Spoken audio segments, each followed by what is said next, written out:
지금까지 총회 이튿날 마쳤는데요. 거의 뭐 회무가 거의 끝났기 때문에 제가 오늘은 이제 가지 않아도 될 것 같아서,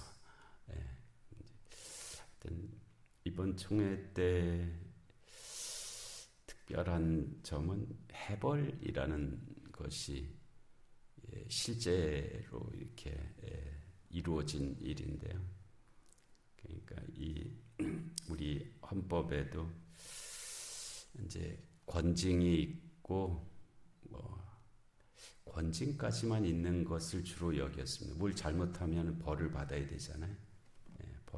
벌을 주는 것. 이제 문제가 항상 그 벌 주는 게 공정했냐, 그 문제 갖고 항상 좀 다퉜거든요. 이 벌이 이 정도의 형량이 있는 것이다. 벌을 받아야 된다. 심지어는 그 앞에 아니다. 이건 죄가 아니다. 벌 받을 일이 아니었다. 그렇다. 이런 일 갖고 많이 이제 서로 다투고 의견이 다르고 이제 그러다가 이제 그 일을 재판한 그 재판국이 옳으냐 그르냐 이제 거기까지 나가고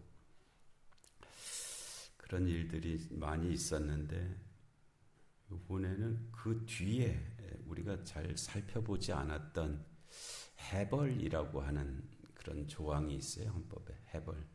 이 사람이 죄를 진 것 맞고 거기에 대해서 이런 벌을 받아야 함이 마땅한데 그래서 이제 그 벌을 받는 기간 중에 있는 거예요. 기간 중에 있는데 그래도 그 총회가 그 규정으로 하면은 참석 인원, 그런데 그 참석 인원 회의가 개회가 되려면은 제적의 과반수가 참석을 해야 개회가 될 수 있습니다. 이 가장 기본적인 원칙인데요. 어떤 회의를 하려면 이제 제적 과반수의 참석이 있어야 되고 참석 과반수의 찬성으로 해벌을 할 수 있는 그런 법조항이 있는데 그 잘 적용을 안 했거든요. 근데 이번에 처음으로 그 해벌 조항을 가지고 그 이제 징벌 중에 있는 분들을 벌을 갖다가 해벌을 해줬어요. 그래서 우리 노예도 목사 정직 2년에 해당하는 그런 분이 있었는데 그것이 그냥 해버린 지가 용서하는 거거든요. 용서. 총회가 그를 용서하기로 하자 해서 그 해벌이 저희 노예도 되고 또 다른 노예는 장로님 4분이 면직 출교를 당했는데 면직 출교는 거의 사형입니다.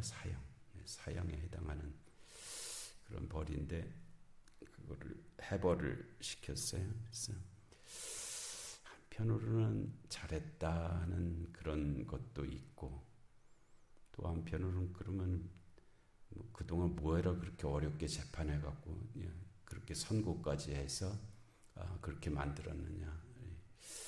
그 과정 속에서 아주 많은 고생들도 하고 이렇게 했는데 그걸 그냥 해벌하면서 그걸 그렇게 하는 것이 공정하냐 하는 문제가 이제 좀 남기는 했는데 하여튼 그런 이것도 하나의 역사니까 역사는 항상 올바른 것, 완전한 것, 완벽한 것만 역사가 아니잖아요.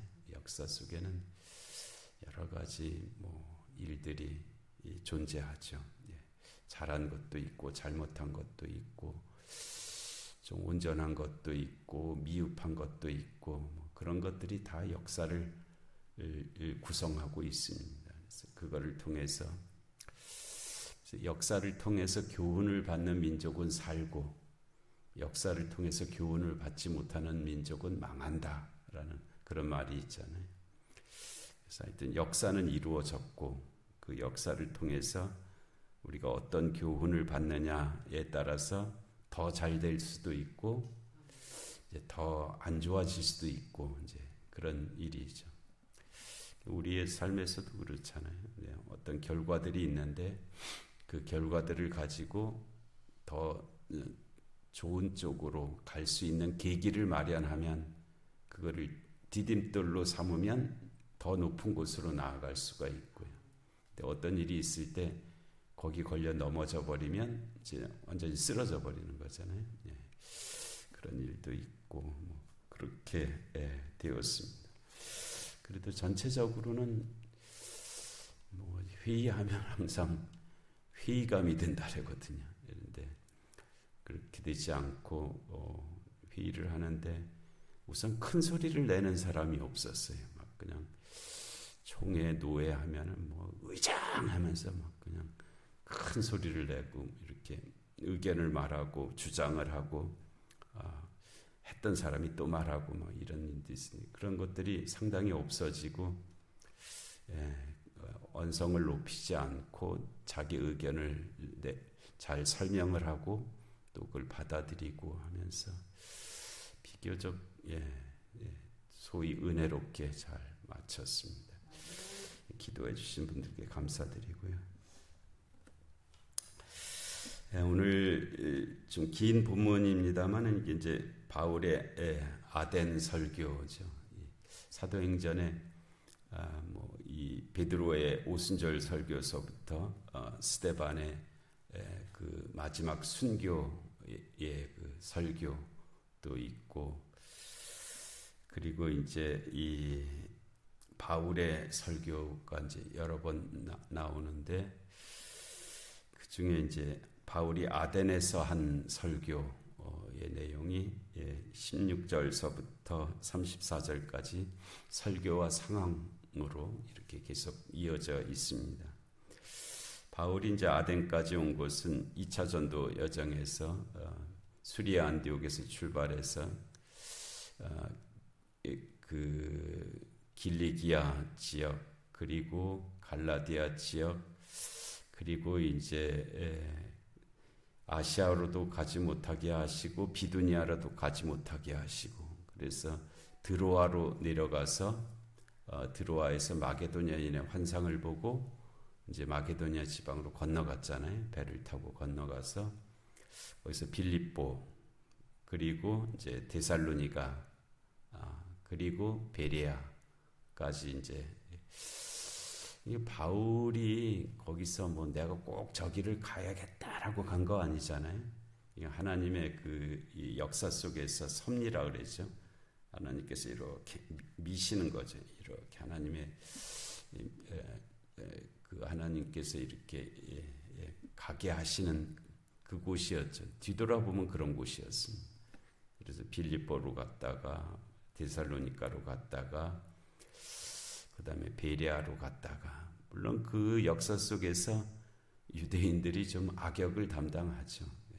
바울을 돌로 치려고 하고 폭동을 일으키기도 하고 그런 것이 힘으로 작용해서 바울이 이제 도망이죠. 거룩한 도망을 통해서 그렇게 이 베레아까지 갔다가 베레아에서 다시 이제 아덴까지 아덴은 지금의 그리스의 아테네를 가리키는데 영어로는 이 아테네의 발음이 에센스입니다. 에센스. 영어권 사람들하고 이 말을 하면은 이제 우리는 아테네라고 말하고 그 사람들은 발음을 에센스라고 해서 서로 다른 도시가 같은 도시. 근데 이제 그리스나 로마 쪽의 발음은 이제 아테네 이게 그쪽 발음이고요. 그래서 이 아덴은 지금 우리가 하여튼 뭐 오랜 관행으로 우리도 그리스의 이 도시를 아테네라고 그렇게 표기를 하고 있습니다. 그래서 아덴은 이제 그 그리스 또는 라틴어 전통의 발음을 우리 성경이 표기할 때 아덴이라는 말로 표기를 한 것이고요. 오늘날 우리는 이제 아테네라는 그런 발음을 해서 이 도시를 발음을 하고 있고 소리내고 있고. 그래서 이 바울이 이제 베레아에서 이제 아덴까지 갔죠. 이 바울의 아덴 설교의 특징은 뭐냐면은 바울이 이전에는 주로 회당에서 설교했거든요. 회당에서 설교를 쭉 이제 빌립보는 물론 이제 회당이 없었기 때문에 거기서 무슨 설교가 따로 있지는 않았고, 그다음에 데살로니가, 베레아 뭐 이제 다 회당을 중심으로 해서 말씀을 전했는데 아덴도 회당은 있기는 있었지만은 회당이 중심 배경이 아니고 안 믿는 사람들이 있는 아레오바고라는 곳에서의 설교였습니다. 이 아레오바고가 이제 그 아테네에 있는 한 언덕이거든요. 언덕, 바위로 된 언덕입니다. 아레오는 이 전쟁의 신의 이름이에요. 아레오바고.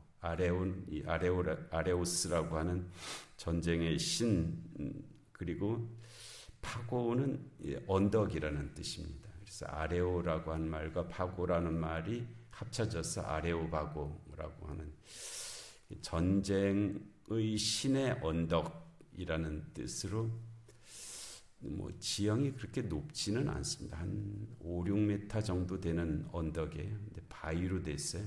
그래서 그 언덕이 사람이 그 위에 올라갈 수 있는 사람이 한 5, 60명 정도 되는 그 정도 사람만이 올라갈 수 있는 그 정도 크기의 언덕인데요.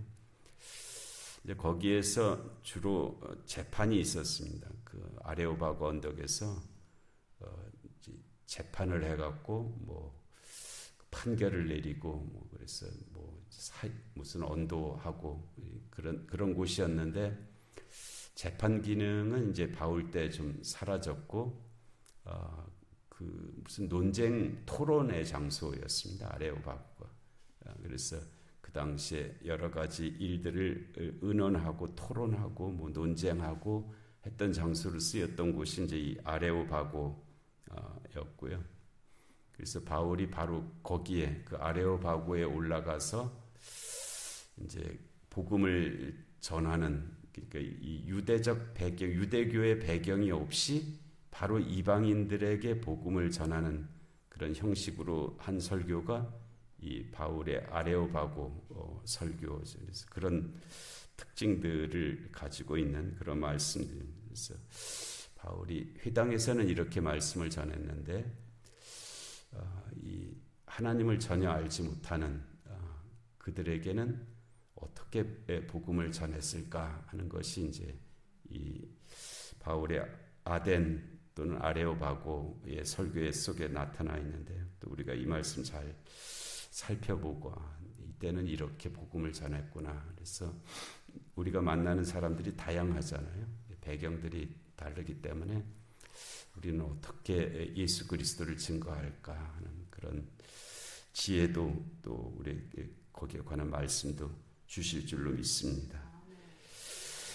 은혜로우신 하나님 아버지, 오늘도 귀한 새벽 저희에게 허락하시고 또 저 바울이 아덴의 그 아레오바고 언덕에서 전했던 말씀을 저희들이 듣고자 합니다. 또 잘 들을 수 있게 하여 주옵시고 또 이 말씀을 힘입어서 저희들도 더 주님을 알게 하시고 또 증거할 수 있는 그런 계기가 되게 하여 주시옵소서. 영육간의 공고한 하늘들을 긍휼히 여겨 주옵시고 이 나라 이 민족 가운데 주님의 공의와 정의가 임하게 하여 주옵시고 전쟁과 기근과 질병과 재난의 땅들 가운데 주의 긍휼하심이 함께하여 주시옵소서. 하나님 이 새벽의 기도 가운데도 은혜의 은혜를 더하여 주시기를 간절히 비옵고 예수님의 이름으로 기도하옵나이다. 아멘.